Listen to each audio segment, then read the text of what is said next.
네, 여러분 안녕하세요. 같이 읽은 말씀 한 끼 큐티 나눔 시간입니다. 오늘 말씀은 야고보서 5장 13절에서 20절까지의 말씀입니다. 오늘 말씀에서는 우리 성도의 삶에서 평생 추구해야 될 삶의 태도, 자세에 대해서 살펴볼 수 있습니다. 13절에 보니까 너희 중에 고난당하는 자가 있느냐? 그는 기도할 것이요. 즐거워하는 자가 있느냐? 그는 찬송할지니라. 이렇게 말씀하고 있습니다. 이 편지가 성도들에게 보내진 편지라는 것을 생각할 때 성도의 삶에도 고난당하는 자가 있을 수 있다는 말씀이겠죠. 그리고 즐거워하는 자, 우리 삶에 고난도 있고 즐거움도 있다. 이렇게 말씀하고 있습니다. 고난의 때와 즐거움의 때에 성도가 해야 될 것들이 있다는 말씀입니다. 고난의 때는 기도로, 그리고 어떤 계획대로, 생각대로 진행되는 것 같고, 우리 삶에 즐거움이 찾아올 때는 우리에게 그런 기쁨과 즐거움을 주신 주님을 찬송함으로 우리가 살아가야 할 것을 말씀하고 있습니다. 또한 14절에 보니까 성도들의 삶에 병든 자가 있느냐, 성도들의 삶에도 병이 찾아오고 질병의 문제가 생길 수 있다라고 성경은 분명히 말씀하고 있습니다. 예를 들어 그리스도인들은 질병에 걸리면 안 된다든지, 그리스도인이 질병에 걸린 것은 잘못된 것이라든지, 저는 그런 것은 굉장히 이단적인 주장이라고 생각합니다.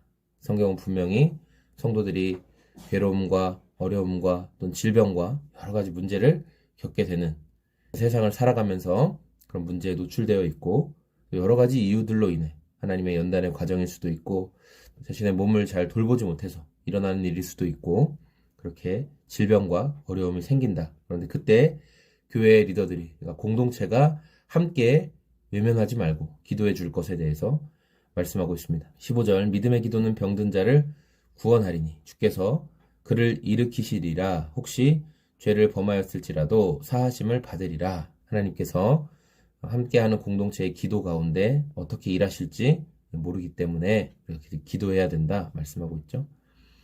16절에는 서로 죄를 고백해라, 서로 병낫기를 위해 기도해라, 이렇게 말씀하고 있습니다. 여러분, 우리가 죄를 서로 고백할 수 있다는 것은 굉장한 신뢰를 바탕으로 진행되는 거예요. 아무한테나 죄를 고백할 수 없습니다. 처음 보는 사람에게 죄를 고백할 수 없습니다. 죄 고백을 굉장히 중요하게 생각하는 어떤 요인들이 있는데, 그러나 신뢰가 바탕되지 않고 하는 죄 고백은 저는 폭력이라고 생각합니다. 우리가 죄를 고백하는 것은 말씀을 그냥 문자적으로 해석해서 성경에서 죄 고백하라고 했으니까 죄 고백을 해라. 근데 그 배경이 되는 것은 뭐냐면, 이 초대교회 공동체와 같이 정말 공동체 안에 성도들이 서로를 위해 많은 것들을 내어줄 수 있는 신뢰가 바탕이 될 때 죄를 고백할 수 있고, 그리고 그렇게 죄를 고백할 수 있다는 건 공동체가 그만큼 성숙하고 그만큼 주님의 은혜 가운데 서로를 품어줄 수 있다는 것을 말씀하고 있습니다. 우리가 그런 공동체의 모습이 회복되고 서로의 죄를 고백할 수 있을 만큼의 그런 신앙의 성숙이 있기를 소망합니다. 그러면서 17절, 18절에는 엘리야의 모습에 대해서 말하고 있습니다. 엘리야가 기도하니까 3년 6개월 동안 비가 오지 않았고, 또 다시 기도했더니 하늘이 비를 주고 땅이 열매를 맺게 했다. 야고보서를 받는 성도들은 자신들은 엘리야에 비하면 별 볼 일 없는 사람들이다라고 생각했을지 모릅니다. 그러나 성경은 분명히 말씀합니다. 우리와 같은 성정을 똑같은 사람이다. 그러니까 엘리야가 위대하고 대단한 것이 아니라 그의 기도에 응답하시는 하나님이 위대하시다.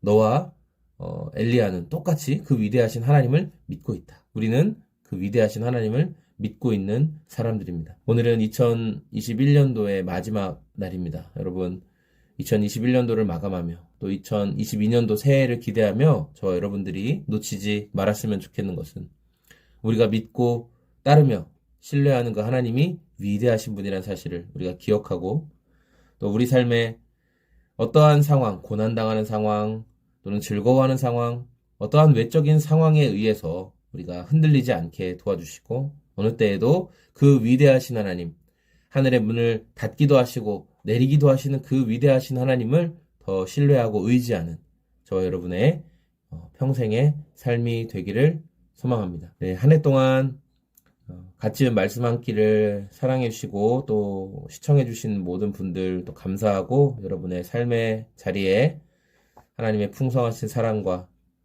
그리고 여러분의 삶을 통해 하나님의 영광이 계속해서 드러나는 모든 영역에서 하나님의 영광을 드러낼 수 있는 여러분의 삶이 되시기를 소망합니다. 고맙습니다. 안녕히 계세요.